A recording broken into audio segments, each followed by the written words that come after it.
இதுவரைக்கும் மூத்தவர்களுக்கும் இளையவர்களுக்கும் இடையில உறவினர்களாக இருக்கவங்களுக்கு இடையில கட்சியில மோதல் வந்த பொழுது ஜெயிச்சது வந்து இளையவர்கள் தான். அகிலேஷ் யாதவ் தான் ஜெயிச்சாரு, முலாயம் சிங் யாதவ் ஜெயிக்கல, ஜெயலலிதா தான் ஜெயிச்சாங்க, ஜானகி அம்மா ஜெயிக்கல. இன்னைக்கு உள்ள சூழ்நிலை வச்சு பார்க்கும்போது அன்புமணிக்கு தான் ஆதரவு அதிகமா இருக்கிற மாதிரி தெரிகிறது. இதுல எனக்கு 2011 நான் ஹெல்த் மினிஸ்ட்ரியில் அந்நேரம் அடிஷனல் செக்ரட்டரியா இருந்தேன்.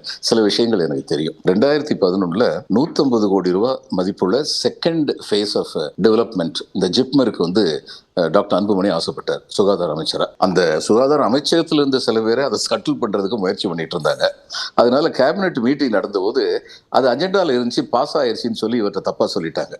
ஆனா அவர் நம்பல, என்கிட்ட கேட்டார். அப்ப என்னுடைய பேட்ச்மேட் வந்து அந்நேரம் அங்க கேபினெட் செக்ரட்டேரியட்ல செக்ரட்டரி கோஆர்டினேஷனா இருந்தார், மிருத்துஞ்சய் சாரங்கி, தமிழ்நாடு காரரை சேர்ந்தவர். நான் மிருத்துஞ்சய்கிட்ட கேட்டேன். மிருத்துஞ்சய் என்கிட்ட சொன்னா, இல்லையப்பா அது அஜெண்டாவுக்கு வரவே இல்லையே அப்படின்னா.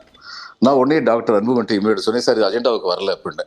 அவர் வந்து பிரணாப் முகர்ஜி வந்து ரிக்வஸ்ட் பண்ணார், நிதியமைச்சராக இருந்தவர்கிட்ட. Cabinet committee on economic affairs special meeting ஒரு அஜெண்டா மட்டும் போட்டு பிரணாப் முகர்ஜி வந்து எலெக்ஷன் டிக்ளேர் பண்றதுக்கு முந்தின நாள் ஆஃப்டர்நூன் வந்து அதை பாஸ் பண்ணி கொடுத்தார். அந்த நேரத்தில் வந்து டாக்டர் அன்புமணி வந்து காங்கிரஸோட உள்ள தேர்தல் உறவு தொடரணும்னு சொல்லி ஆசைப்பட்டார்.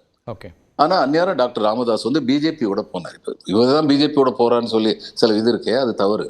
அந்நேரம் ராமதாஸ் ஐயா வந்து பிஜேபியோட தான் போகணும்னு சொன்னாரு. இவர் அதை ஏத்துக்கிட்டார். அவருடைய இன்ஸ்ட்ரக்ஷனை கடைசி வரைக்கும் ஏத்துக்கிற மாதிரி தான் இவர் இருந்தார்.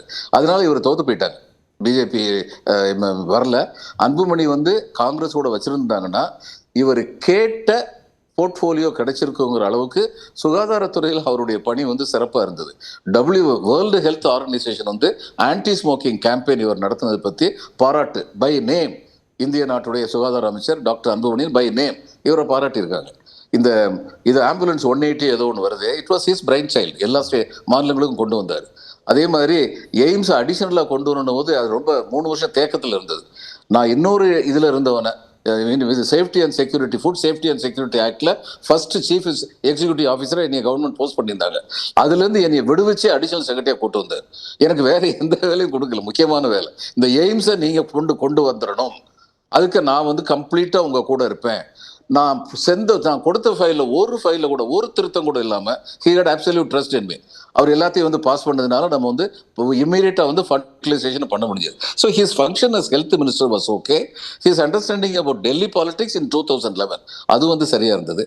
கட்சின்னு சொல்லி பார்த்தா ராமதாஸ் ஐயா வந்து சொல்றாங்க, நான் வந்து ஃபவுண்டர், நான் சொல்றதுதான் கேட்கணும் அப்படிங்கிறது வந்து ஏற்றுக்கொள்ள முடியாத ஒரு கருத்து. அவர் ஃபவுண்டர், அவருக்கு மரியாதை இருக்கணும், ஆனால் அவர் சொல்றதுதான் கேட்கணும் அப்படிங்கிறது. அப்ப கட்சியில வந்து உள்கட்சி ஜனநாயகம் இருக்கா இல்லையா அப்படிங்கிற கேள்வி வந்து அங்க வந்து எழும்.